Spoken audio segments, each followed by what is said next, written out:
chicken tulip love strategy. One of the biggest problems of us humans is expectations. The idea of counting your chickens before they hatch. This idea is present in a cajillion different ways. Of thinking you're going to get something and then making plans based on getting that something. This is the kind of thing that if it gets too far out of hand, it can destroy entire economies. The most famous and kind of silliest case is the famous Dutch tulip bubble.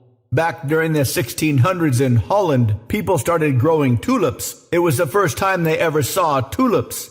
They got them after European countries started trading with far-off countries. Anyhow, tulips were really exotic looking. And pretty soon the demand for tulips started to be much higher than the actual supply of tulips. So some professional tulip growers would start to grow them so they could later sell them. And they would sell them long before they were ready. For example, they'd have plans to plant, say, 100 tulips. And they would pre-sell those tulips to buyers. This is pretty common and still happens today.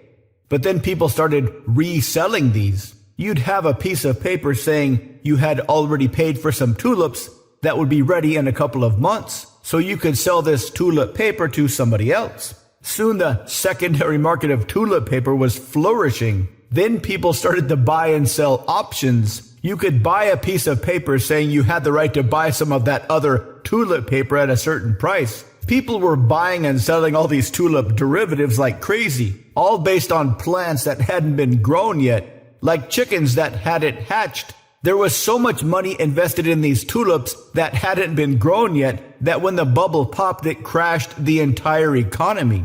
The mathematics of this is exactly like the panic of 2008. People buying and selling paper based on paper that was based on the value of real estate. What the heck has this got to do with anything?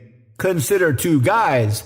One guy starts talking to a girl. The more he talks to her, the more he starts to imagine all the chickens that he's going to get, figuratively, of course. So finally he asks for the number and she says no. He's angry. He feels cheated. He had big plans for his chickens, but they never hatched. He's going to have a tough time in the modern dating market if he's always counting chickens before they hatch. Consider another guy who has trained this out of his system, so he doesn't expect anything. He just enjoys the process. He enjoys talking to gorgeous ladies and making them smile. And so long as she's into him as much as he's into her, it's all good. If not, later days, lady. This guy knows there are always tons of other ladies out there, which makes this guy much, much more attractive. How can you be this guy? To learn more, visit mindpersuasion.com/3x3.